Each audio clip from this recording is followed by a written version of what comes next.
Gold, trusted gold buyers. మీరు తాకట్టు పెట్టిన బంగారాన్ని విడిపించి ఈ రోజు ఉన్న మార్కెట్ ధరకు కొనబడను.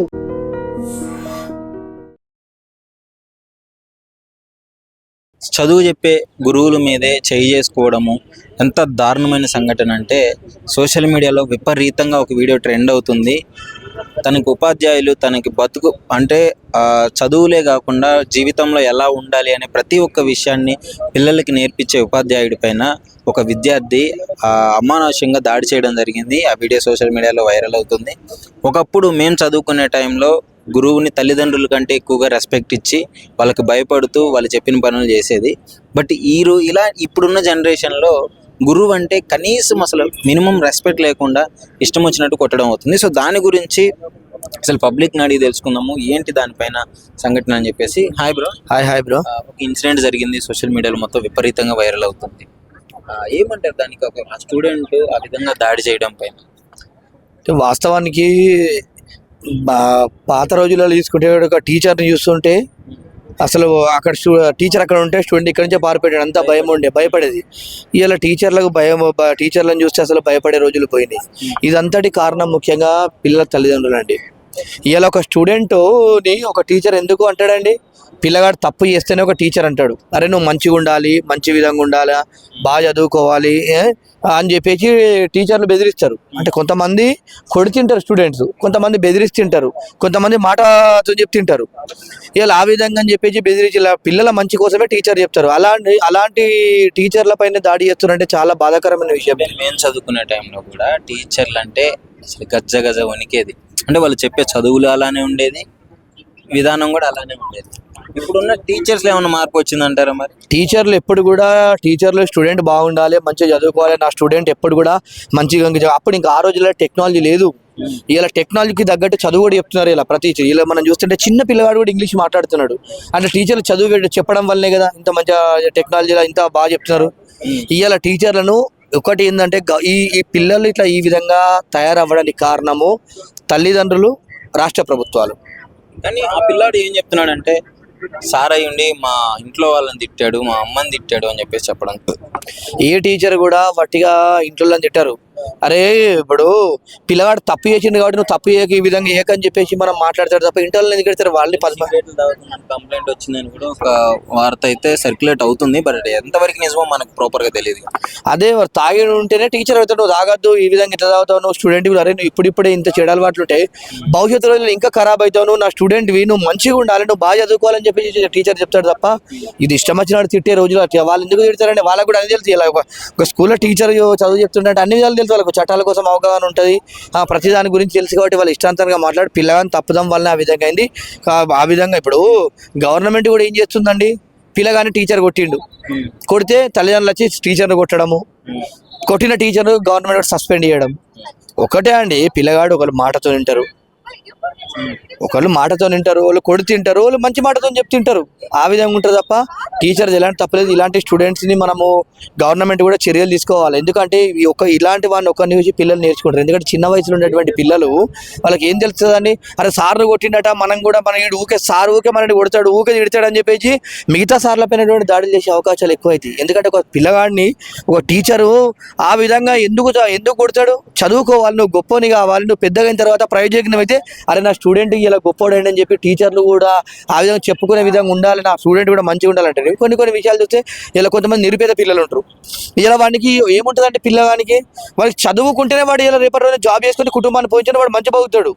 ఇలా ఆ ఉద్దేశంతో కూడా టీచర్లు బెదిరిస్తారు ఎక్కువ, అరే నీకు ఆస్తులు లేవు ఏం లేవు, నీకు చదువు తప్ప నీకు ఏది కాదు, నువ్వు బాగా చదువుకోవాలని చెప్పేసి ఆ పిల్లగాన్ని ఏం చేస్తారు, కంపల్సరీ చదువుకోవాలని చెప్పి భయం భక్తో కొట్టుమని పిల్లగాని ప్రయోజకం చేసే విధంగా ఆ విధంగా చేస్తారు తప్ప పిల్లలకు పైన టీచర్లకు ఎలాంటి వ్యక్తిగతంగా దూషణలు కానీ అవి కానీ ఉంటుంది. ఎందుకంటే శత్రువు పిల్లగాడు వచ్చి మన స్కూల్ అవుతుందంటే నా స్టూడెంట్, వాడిని మనం మంచి ప్రయోజకం చేయాలనే ఉద్దేశం ఉంటుంది తప్ప ఎలాంటి దురుద్దేశం ఉంటుంది అని చెప్పి తెలియజేస్తున్నాం. మొత్తానికి ఇప్పుడున్న జనరేషన్ అంటే ఇప్పుడున్న పిల్లలు ఎలా ఉన్నారు పరిస్థితులు? టీచర్లు చెప్తే వినే పరిస్థితుల్లో ఉన్నారా? అంటే ఏమన్నా గద్దిస్తే భయపడే పరిస్థితుల్లో ఉన్నారా? పిల్లలు ఉన్నారండి, పిల్లల్ని తప్పు లేదు, పిల్లలను ఖరాబ్ చేసేది తల్లిదండ్రులే. గారాబం చేసి ఇప్పుడు పిల్లగాడు ఏం చేస్తాడు, అమ్మ నన్ను సారు కొట్టిండు అని అనగానే వాడు ఎట్లా కొడతాడు నిన్ను ఏ విధంగా కొడతాడని చెప్పి సార్ పైన దాడి చేయడం అంటే ఆ తప్పు. అదే పిల్లగాడిని సార్ కొట్టినంటే నువ్వు ఏం చేసినావు రాబాయి నేను అట్టి కొడతాడని చెప్పేసి ఒక మాట అని బెదిరించాలి. సార్ కొడుతుంది సార్ అన్నప్పుడు కొడతారని చెప్పేసి మీరు ఇంట్లో చెప్తే గట్ట పిల్లగాడు ఆ విధంగా మూర్ఖంగా తయారుగాడు కదా. ఒక దెబ్బ కొట్టగానే మా కొడుకు ఇట్లా కొడతారా అని చెప్తే వాడు ఇట్లా చదువుకుంటాడు. ఖరాబ్ కాకుంటే ఇలా టీచర్ని కొట్టిండి రేపటి రోజున అయితే వాడు అన్ని విధాలు ఖరాబ్ అయ్యి మిమ్మల్ని కూడా తల్లిదండ్రులు కూడా కొట్టే రోజులు వస్తాయని చెప్పేసి నేను తెలియజేస్తున్నాను ఇలాంటి స్టూడెంట్స్. గురించి ఏమంటారంటే ఈ మధ్య కాలంలో స్టూడెంట్స్ మిస్టేక్స్ అంటారా దాన్ని ఉపాధ్యాయుల మిస్టేక్స్ అంటారు? ఉపాధ్యాయ గురువులది మిస్టేక్ కాదు, అది వాళ్ళ తప్పు కాదు, స్టూడెంట్ తప్పు కాదు, కానీ వాళ్ళ వయసు తప్పు, వాళ్ళు ఆలోచించే విధానం తప్పు. స్టూడెంట్స్ కూడా ఇదే వయసు నుంచి వచ్చారు. అప్పుడు మేము చాలా మంది టీచర్లకి రెస్పెక్ట్ ఇచ్చారు. ఈవెన్ మా ఏజ్ లో కూడా మేము చాలా రెస్పెక్ట్ ఇచ్చి టీచర్స్ భయపడే వాళ్ళం. బట్ ఇప్పుడు అలా లేదు కదా పరిస్థితి. ఇప్పుడు అలా అంటే కొంతమంది పిల్లలకు లేదు, కొంతమందికి ఉంది కదా రెస్పెక్ట్, కొంతమంది ఉంది, కొంతమందికి లేదు. ఎవరికంటే విచ్చలవిడితనానికి మరిగి సెల్లులు చూసి సిగరెట్లు దాగి గంజాయికి అలవాటు పడి డ్రగ్స్కి అలవాటు పడి మత్తు పదార్థాలకు అలవాటు పడ్డ పిల్లలే ఈ విధంగా చేస్తున్నారు. వాళ్ళు ఇంకా తల్లిదండ్రులకి ఇలువయ్యరు, స్కూల్లో ఉన్న గురువుకి ఇలువయ్యరు, వాళ్ళ భవిష్యత్తుకి ఇలువిచ్చుకోరు. చాలా మంది ఏమంటున్నారంటే పిల్లల్ని తల్లిదండ్రులు గారాబం చేసి టీచర్లు కొడితే వాళ్ళ పొయ్యి మీద టీచర్ల మీద అటాక్ చేయడం, పేరెంట్స్ కూడా ఇట్లాంటివి జరగడం వల్లనే ఇట్లా వస్తున్నారు. ఆయా ఇప్పుడు ఒక తప్పు జరిగినప్పుడు ఒక తప్పు గురించే మాట్లాడుకుంటే ఒక్కడికి భయం వస్తుంది, మార్పు వస్తుంది. ఇప్పుడు వీడ చేసిన స్టూడెంట్ తప్పు, తల్లిదండ్రులు తీసుకురావటం, టీచర్లు కొడతాం, అది తీసుకురావటం అది వేరు. అది జరిగినప్పుడు అది మాట్లాడదాం. ఇప్పుడు టీచర్లుగా స్టూడెంట్ మీద తప్పు చేసినప్పుడు తల్లిదండ్రులుగా వీళ్ళు మాట్లాడటం కరెక్ట్ ఉంటుంది, టీచర్లుగా వాళ్ళు తప్పు చేయటం కరెక్ట్ ఉంటుంది. ఆ వర్గం మాట్లాడటం అది వేరు ఉంటుంది. ఇప్పుడు ఇక్కడ ఏం జరిగిందంటే ఒక స్టూడెంట్ 13 ఏళ్ళు 14 ఏళ్ళు కూడా ఉన్న ఒక చిన్న బాబు, వాడికి ఏజ్ ఎంత లేదు, వాడు అటు కానీ ఏజ్ ఆయన తండ్రి స్థానం ఉంది, తండ్రి స్థానం కన్నా ఎక్కువే ఉంది. ఆయన పెద్ద ఆయన తాత స్థానంలో ఉంటాడు ఆయన గురువు గారు. ఇప్పుడు ఆయన మనవడు అనుకుండా ఆయన కొడుకు అనుకుండా మందలించిండు, సిగరెట్ తాగినా గంజా తాగినా ఆయన రూల్ అది. అక్కడ ఆయన సర్వే చేస్తుండు కాబట్టి ఆయన చేయాల్సిన బాధ్యత ఉంది కాబట్టి పిల్లగాడు చెడిపోతాడని ఆయన మందలించి వాడికి నచ్చలేదు ఎగిరి గుద్దిండు. ఇక్కడ గుద్ది వాడు ఏమన్నాడు, నన్ను నీ అమ్మ అన్నాడు అని అన్నాడు. ఆ మాట కూడా అన్నాడు వాడు. మరి అది నిజమా అబద్ధమా మనకు తెలియదు. పిల్లగాడు మాత్రం మత్తు పదార్థాలకు అలవాటు పడ్డాడని చెబుతారు, కానీ వాడు మత్తులో ఊగినట్టు ఆడ కారాల వాడు ఆవేశంగా వచ్చింది నాకు అక్కడ. వాడు సిగరెట్ తాగుతున్నాడు బాత్రూంలో కూర్చొని అని చెప్పి మందలిస్తే ఎగిరి కొట్టిన తప్పది. ఇప్పుడు ఆ పిల్లగాడు ఆ విధంగా కొట్టడం వాడిని కరెక్ట్ అని నేను అంటలేదు తల్లిగా. వాడు ఏంటంటే వాడు చేయటం తప్పు. ఇప్పుడు ఈ విధంగా గురువుని ఎగిరెగిరి తన్నిండు. ఇప్పుడు పెద్దవాడు అని గౌరవంగా లేకుండా మర్యాద లేకుండా ఇప్పుడు గురువుని తన్నినోడు రేపు తల్లిదండ్రుని దాతడు. అందుకని దయచేసి ఈ పిల్లగాడిని చూసి ఇంకో పిల్లగాళ్ళు నేర్చుకోవద్దు. ఈ పిల్లగాడిని తల్లిదండ్రులు ఎనికేసుకొని రావద్దు. వాడు భవిష్యత్తు బాగుండాలని ఇయ్యాల. అదే నేను చెబుతున్నా. ఇప్పుడు నెక్స్ట్ ఏంటంటే తల్లిదండ్రులు ఎనికేసుకొని వస్తే పనిష్మెంట్ ఉండదు. వాళ్ళ బాబు బాగుండాలా, వాడు భవిష్యత్తు ఇంకా ముందు బాగుండాలనుకుంటే తల్లిదండ్రులు సపోర్టు ఏ విధంగా చేయాలంటే మా పిల్లగాడు మారటానికి అవకాశం ఉండాలని అనుకుంటే గవర్నమెంట్కి సపోర్ట్ చేయాలి. ఇప్పుడు గురుస్థానంలో ఉండోని ఎగిరెగిరి కొట్టిండు, వాడు మీసం కూడా సరిగ్గా రాలేదు. అప్పుడు తల్లిదండ్రులకి అపకీర్తే కదా. వాళ్ళని కొట్టిన వాళ్ళు రేపు ఇంటికి వచ్చి నాకు నిన్ను కొట్టడా పాడైపోతుంది. ఇప్పుడు నీ వంశే ఒక కొడుకుంటాడయా ఉంటే వాడు ఆ విధంగా తయారవుతాడు. నీ వంశం పాడైపోతుంది, నీ పిల్లగాడు భవిష్యత్తు పాడైపోతుంది. సరైన తల్లిదండ్రులు అయితే వాడికి సపోర్ట్ చేయరు. దయచేసి వాడు భవిష్యత్తు బాగుండాలనుకుంటే గవర్నమెంట్కి పట్టేస్తారు. గవర్నమెంట్ అయితే తీర్చిదిద్దుతారు. తల్లిదండ్రులకు ఒక్కొక్క లెంటల్లో ఇప్పుడున్న పిల్లలు వాళ్ళు కష్టపడి కడుపాయి కట్టుకొని పెంచుతున్నారు. ఇప్పుడు ఈ తరం పిల్లలు లెంటలేదు. మరి దాని తల్లిదండ్రులు తప్పు అని ఎట్లా అంటాం? కొంతమంది తల్లిదండ్రులు తప్పు ఉండదు కొడక. నేను చెబుతాను ఖచ్చితంగా కొంతమందిదే ఉంటుంది. ఎవరెవరితో ఉంటుంది అంటే భార్య ఒకటి నుంచుకొని భర్త ఒకటి నుంచుకొని పిల్లల్ని రోడ్డు మీద వదిలిపెట్టి ఎవరు సంతోషాలు కాలకపోయిన పిల్లలు అయితేనే అట్టుంటారు. కానీ నిజంగా కష్టపడి తల్లిదండ్రులు ఇప్పుడు తండ్రి జాబ్ చేసి తల్లి ఇంట్లో కష్టపడి వాళ్ళు కడుపాయి కట్టుకుని మా పిల్లల భవిష్యత్తు ఉండాలని ఇప్పుడు ఒకరిని చూసి ఒకళ్ళు ఇప్పుడు గవర్నమెంట్ స్కూళ్ళల్లో కూడా వేయకుండా ప్రైవేట్ స్కూళ్ళల్లో వాళ్ళ శక్తిని మించి చదివిస్తున్నారు. వాళ్ళ పరిస్థితి పిల్లలు అర్థం చేసుకోవాలా. వాళ్ళ గౌరవాన్ని నిలబెట్టాలి. కానీ అపకీర్తి చేసుకొస్తే అక్కడ తల్లిదండ్రులు తప్పెట్టయిద్ది చెప్పు. అక్కడ తల్లిదండ్రులు ఫెయిల్ అయినట్టు కాదు. 90% నేను చెబుతున్నా. పిల్లలదే తప్పు అది. వాళ్ళ ఆలోచన విధానం మారాలంటే తల్లిదండ్రులుగా మనం సపోర్ట్ చేయాలా. ఇప్పుడు గురువుని కొట్టినారు, రేపు మనల్ని కొడతాడు కాబట్టి ఖచ్చితంగా మనం సపోర్ట్ చేస్తే మన పిల్లగాడు మారటానికి అవకాశం ఉంటుంది. మన పిల్లగాడి వల్ల కొంతమంది చెడిపోకుండా కూడా ఉంటారు అనమాట, సమాజానికి మంచి చేసిన వాళ్ళు అయితే. ఇప్పుడు ఈ జనరేషన్ ప్రాబ్లం అని చెప్పుకోవచ్చు, వాళ్ళ ఫ్రెండ్ సర్కిల్ కావచ్చు, వాళ్ళ అలవాట్లు కావచ్చు, ఈ మొబైల్స్ బాగా అడిక్ట్ అయ్యి అవును, నేను అసలుకి నేను కూడా అవ్వాలి అని. అవును, ఇప్పుడు కొంత సినిమాల ప్రాబ్లం కూడా ఉంటాయి. సినిమాలలో ఇప్పుడు కుటుంబ పరంగా చూపించట్లేదు, అది ఉంది. సెల్లులో అసభ్యకరంగా వస్తున్నాయి. ఇప్పుడు 13 ఏళ్ల పిల్లలకు కూడా సెక్స్ ఫీలింగ్ కలుగుతుందంటే ఏంది? సెల్లులో చూడకూడని చూస్తున్నారు, చూడకూడని చూసి డ్రగ్స్కి అలవాటు పడుతున్నారు. ఇప్పుడు మనిషిని ఎట్ట చంపాలన్నా కూడా సెల్లులో చూపిస్తున్నాయి, మనిషిని ఎట్ట పాడు చేయాలన్నా సెల్లులో చూపిస్తున్నాయి. ప్రతి ఒక్కటి అసలు మనిషి జీవితం ఎట్ట పతనం కావాలన్నా కూడా సెల్లులో చూపిస్తాం. మరి ఆ రోజుల్లో అది లేదు కాబట్టి మేము ఎట్టున్నాం. మీకు ఇది వచ్చింది కాబట్టి మీ భవిష్యత్తు ఎట్ట పాడైపోతుంది. రేపు మీరు పిల్లలు కంటరో, మీరు అసలు కంటరో కూడా నమ్మకం లేదు. ఇప్పుడు మీకు పెళ్ళిళ్ళు కూడా కావు కాబట్టి అందుకని దయచేసి మారాల పిల్లలు మీరు అని నేను చెబుతున్నా. అంటే మొత్తం మీద ఇన్సిడెంట్ గురించి ఏం చెప్పదలుచుకున్నారు చూసినప్పుడు? అంటే మీకేం నాకు బాగా అనిపించింది చూసినప్పుడు. పాప ఆయన ఇట్ట గుండె పట్టుకుండు ఏడుస్తున్నారు? ఏడిచిండు, కళ్ళమ్మ నీళ్లు వచ్చినాయి ఆయన చూడంగానే. స్పాట్ లో ఒకసారి ప్రాణం పోద్ది. వీడు చిన్నపాటి కోపం, వీడు మూర్ఖత్వం వల్ల ఒక పెద్ద ఆయన ప్రాణం తీసినట్టే. మంది టీచర్లు ఉన్నారు, స్టూడెంట్లు ఉన్నారు, ఎవరికి భయపడట్లేదు, ఎవరు ఆపినా ఆగట్లేదని అంటే వాడి కోపం, వాడు మూర్ఖత్వం అట్టు ఉందనమాట. ఎవరు ఆపినా ఆపట్లేదని అంటే వాడికి ఏంది ఒకటే పట్టదు. నన్ను చూసిండు, నన్ను పట్టుకుండు, నాకు చెప్పిండు, ఈయన ఒకసారి దంతే కానీ రెండోసారి నాకు చెప్పుకొని ఉంటాడని వాడు అహంకారం చూపించిండు అంతే. తెలిసి తెలియని వయసు అది. ఇప్పుడు అన్ని తెలిసినా కూడా చేస్తాను. వాడిదని తెలిసి తెలియని వయసు కాబట్టి వాడికి భయం పెట్టాలని అంటున్నాను నేను. తల్లి స్థానంలో ఉండి ఒకేసారి ఉరి తీయాలంటే ఎవరు తీయరు. అది. నమస్కారం అండి. స్టూడెంట్ టీచర్ మీద దాడి చేసింది అయితే విపరీతంగా వైరల్ అవుతుంది, చేయమంటారు? ఫస్ట్ ఆఫ్ ఆల్ దీని గురించి మనం చేయాల్సింది న్యాయ వ్యవస్థ అనేది పరిచయం చేయాలండి. న్యాయ వ్యవస్థ ఒకప్పుడు 75 ఏళ్ళ నుంచి మనకు ఒకటే ఉంది. ఈవెన్ న్యాయ వ్యవస్థలో ఉన్న ధర్మరక్షణ తల్లి, ఆ తల్లి కూడా కళ్ళ గంతలు కట్టారు 75 ఏళ్ళుగా. అంటే ఇప్పుడు వాడిని శిక్షిద్దామన్నా గానీ చిన్న వయసు కదా, మైనర్. అదే నేను చెప్తుంది, ఆ కళ్ళ గంతలు తీయడానికి మనకు 75 ఏళ్ళు పట్టింది.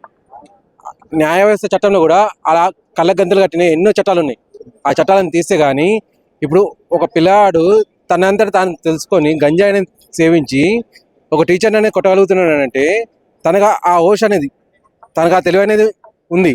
అటువంటి అప్పుడు ఆ శిక్షలు కూడా అదే విధంగా వేయాలి పిల్లలకి.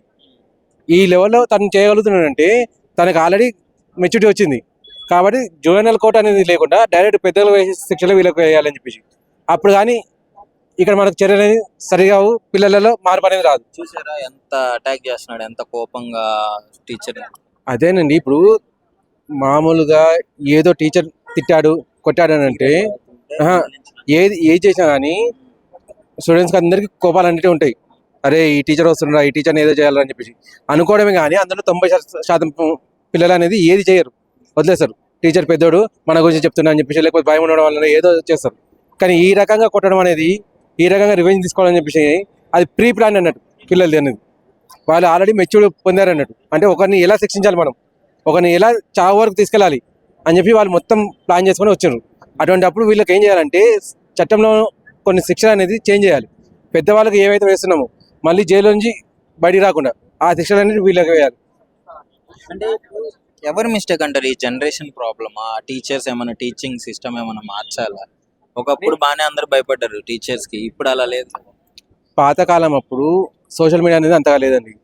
సోషల్ మీడియా లేదు కాబట్టి ఏది నాని గురువే దైవం అని చెప్పి అనుకున్నారు. ఆయన ఏది చెప్తే అదే మాకు మంచిది, నయానో భయానో ఏదైనా కానీ. ఈవెన్ పేరెంట్స్ కంటే ఎక్కువ రెస్పెక్ట్ ఇచ్చేవారు. ఈవెన్ అదే చెప్తున్నా, ఏదో నయానో భయానో ఏదైనా కానీ గురువే దైవం, క్లియర్ అది. గురువు ఈరోజు నేర్పిస్తేనే రేపు మనం నేర్చుకుంటాం అని చెప్పేసి ఉండేది. ఇప్పుడు ఏమైపోయిందంటే సోషల్ మీడియాలో వచ్చేసి ఇంతేనా, ఇది కాకపోతే ఇంకోటి, ఇది కాకపోతే ఇంకోటి. ఇప్పుడు ఏమైపోయిందంటే ఈ ఐటీ లాంటి డిపార్ట్మెంట్స్ వచ్చేసి రియల్ ఎస్టేట్ అని చెప్పి పెరిగిపోయేసి డబ్బు అనేది చాలా ఎక్కువైపోయింది. ఆ డబ్బు వల్ల విచ్చలవిడితనం పెరిగిపోయింది. తల్లిదండ్రులు కూడా ఏం చేస్తున్నారంటే పొద్దున పోయే సాయంత్రం ఇంటికి వస్తున్నారు, పిల్లాడు ఏం చేస్తున్నాడు అని చెప్పి చూసుకుంటలేదు. టీచ్ చేయాల్సిన బాధ్యత వీళ్ళ మీద ఉంది. కాకపోతే వీళ్ళు ఏమంటారంటే ఇప్పుడు మొత్తం నేర్చుకునేది ఏంటంటే జస్ట్ ఏదైనా మేము లక్షలు ఎందుకు కడుతున్నాం, టీచర్లు చూసుకోవాలి, అది టీచర్లు నేర్పిపోతే ఇంకెప్పుడు నేర్పిస్తారు అని చెప్పి వాళ్ళ మీద పడేస్తున్నారు ఈ విషయం అనేది. పిల్లాడిది ఎంతైతే తప్పు ఉందో దానికంటే 80% వాళ్ళ పేరెంట్స్ తప్పు ఉంది. వాళ్ళని కూడా శిక్షించాలి. చట్టంలో అనేది క్లియర్గా మార్పులు తీసుకురావాలి. ఆ తల్లిదండ్రులకు పడాలి, ప్లస్ ఆ స్టూడెంట్కి ఖచ్చితంగా శిక్ష పడాలి. అప్పుడే ఇవన్నీ మార్పులు వస్తాయి. థ్యాంక్ యూ అండి. హాయ్ చెప్పండి. స్టూడెంట్ పిల్లాడు టీచర్ మీద దాడి చేయడం, అసలు దాని గురించి ఏంటి, ఎవరి మిస్టేక్ అనుకుంటున్నారు? అది చాలా తప్పండి. ఎందుకంటే మాతృదేవోభవ, పితృదేవోభవ, ఆచార్య దేవోభవ అంటే మన తల్లిదండ్రులు మనకి ఎంత ముఖ్యమో, ఎంత దేవుడితో సమానమో, మనకు చదువు చెప్పే గురువు కూడా అంతే సమానం. అది చాలా బాధ అనిపించింది నాకు నిన్న రాత్రి అది చూసిన వెంటనే, వీడియో చూసిన వెంటనే. కానీ సమాజంలో ఇలాంటి పిల్లలు ఉంటారా అనిపించింది. అంత క్రూయల్ గా అటాక్ చేస్తున్నా కానీ ఎవరు చెప్పినా వినట్లేదు, ఏ టీచర్ కి భయపడట్లేదు. ఇంకా ఆడు ఒక రౌడీగా తయారవుతాడు ఫ్యూచర్లో. ఆడు ఒక రౌడీగా తయారవుతాడు. అంటే పేరెంట్స్ రెస్పాన్సిబిలిటీ ఏ స్థాయిలో ఉంది ఆ అబ్బాయి మీద ఇట్లాంటి ఇన్సిడెంట్? నేనేమంటానంటే పిల్లాడిది అంత తప్పు ఉన్నా అంతకన్నా ఎక్కువ తల్లిదండ్రులు కూడా తప్పు ఉంటుంది. ఎందుకంటే ఇప్పుడు చాలా సంస్కారహీనంగా ప్రవర్తించాడు అబ్బాయి అయితే. చాలా దారుణంగా కొట్టాడు. అసలు గురువు అంటే ఏంటంటే తల్లిదండ్రులతో సమానం. సరే కొట్టాడు అనుకుందాం, ఇప్పుడు వాళ్ళ అమ్మా నాన్న వాడిని కొట్టారు అనుకుందాం, వాడు తిరిగి కొడతాడా? వాడు తిరిగి కొడతాడు. కొట్టాడు అంటే వాడు మూర్ఖుడు అవుతాడు. తల్లిదండ్రులను నువ్వు ఎంత గౌరవిస్తావో నీ గురువు కూడా అంతే. ఎందుకంటే నీ రేపు పొద్దున్న నువ్వు ఉద్యోగం చేయాలన్నా, 10 మందిలో తిరగాలన్నా, నువ్వు బ్రతకడానికి నువ్వు బ్రతుకు తెరి నేర్చుకోవాలన్నా ఫస్ట్ నీ గురువుతోనే నీకు ప్రారంభం అవుతుంది. తల్లిదండ్రులు నీకు గోరుముద్దలు పెట్టి అన్నం తినిపిస్తారు అంతే. నువ్వు ఎట్లా నడుచుకొని అయినా అట్లా నడుచుకొని ఓన్లీ చెప్పడం వరకే. కానీ నిన్ను తీర్చిదిద్ది నీకు చదువు చెప్పి నీకు ఉద్యోగం వచ్చేలాగా నువ్వు బ్రతకడానికి చేసేది మాత్రం ఒక గురువే. మరి గురువు పట్ల నువ్వు అట్లా ప్రవర్తించంటే అది చాలా దుర్మార్గం చర్య. అంటే రీసెంట్ గా అంటే ఎడ్యుకేషన్ సిస్టమ్ లో ఏమైనా మార్పులు తీసుకురావాలా, లేకపోతే వీళ్ళు ఇట్లా కారణం అవ్వడానికి ఆ రీజన్ ఏంటి? ప్రభుత్వం కూడా కొన్ని మార్పులు తీసుకురావాలి. ప్రధానంగా వాళ్ళు కూడా మారాలి. ఎందుకంటే గురువు మీద దాడి అన్నది చాలా తప్పండి. అది ఇప్పుడు ప్రభుత్వాలు కఠినమైన శిక్షలు తీసుకొచ్చిన కూడా వీళ్ళు పాటించాలి కదా. ఫస్ట్ తల్లిదండ్రులు కూడా పిల్లలకి కూడా ఇంటి దగ్గర చెప్పి పంపించేటప్పుడు కూడా కొద్దిగా మంచిగా చెప్పి పంపించలేరా బాగుంటుంది. కానీ ఏదైనా వాడు పెంపకం అంటే మనం తప్పుగా అనకూడదు, కానీ వాడు పెంపకం తప్ప లేకపోతే వాడు ప్రవర్తన తప్ప అన్నా కూడా అనుకోవచ్చు. సర్కిల్ ఎలా? మరి వాడు అలాగ ఉన్నాడు అంటే వాడి సర్కిల్ కూడా అలాగే ఉంటుంది. ఎందుకంటే మనకు అర్థమవుతుంది కదా. ఇప్పుడు ప్రతి మనిషి తప్పులు చేస్తాడు, నేను కాదని అంటలేదు. కానీ చేసినప్పుడు సరే చెప్తారు ఎవరో పెద్దప్పుడు, నేనే తప్పు చేశాను అనుకోండి, నాకు సంబంధించిన ఎవరు చేస్తారు, నాకు వినడం ఇష్టం లేదనుకోండి, అప్పుడు విని పక్కకి వెళ్ళిపోయి ఇబ్బంది లేదు. కానీ నేను వాడి మీద దాడి చేశాను అనుకోండి, వీడు చాలా మూర్ఖుల్లా ఉంది, వీడు దుర్మార్గుల్లా ఉందని చెప్పి నన్ను అనుకుంటాను. అది చాలా నేనైతే చాలా తీవ్రంగా ఖండిస్తున్నాను. నాకైతే రాత్రి చాలా బాధ అనిపించింది.